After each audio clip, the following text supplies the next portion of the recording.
Այսօր նայելու ենք, թե ոնց է իր նստամականները մարզում Քիմ Քարդաշյանը ու ես իմ կարծիքն եմ հայտնելու իր պարապմունքի մասին։ Շատ անհարմար ու ոչ ստաբիլ վարժություն ու բացի դրանից այնտեղ մենք ինչքան քաշ կարանք օգտագործենք, շատ սահմանափակ է լինելու, քանի որ սենց գանտերը ծնկի մեջ բռնելը անհարմար է։ Բաց կոնկազրային հոդով աբդուկցիաներ անելու համար կանգնած քեյբլով վարիացիաները շատ ավելի լավ տարբերակ են։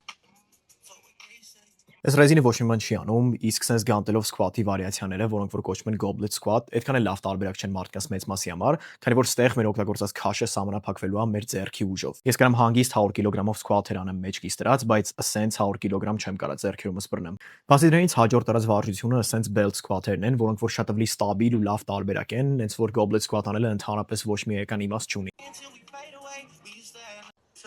Նստած աբդուկցիաներ, ծալված կոնկազրային հոդով աբդուկցիաները շատ լավ տարբերակ են նստամականների վերևի հատվածի համար։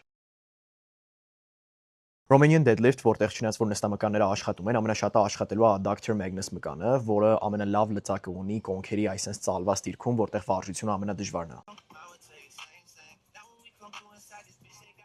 Hip thrust-երը, որոնք շատ լավ տարբերակ են նստամականների ներքևի հատվածի համար, քանի որ սրանք ամենալավ ներքին լծակը ունեն այսպես կրճատված դիրքում, որտեղ այս վարժությունը իրանց աշխատացնում է։ Այս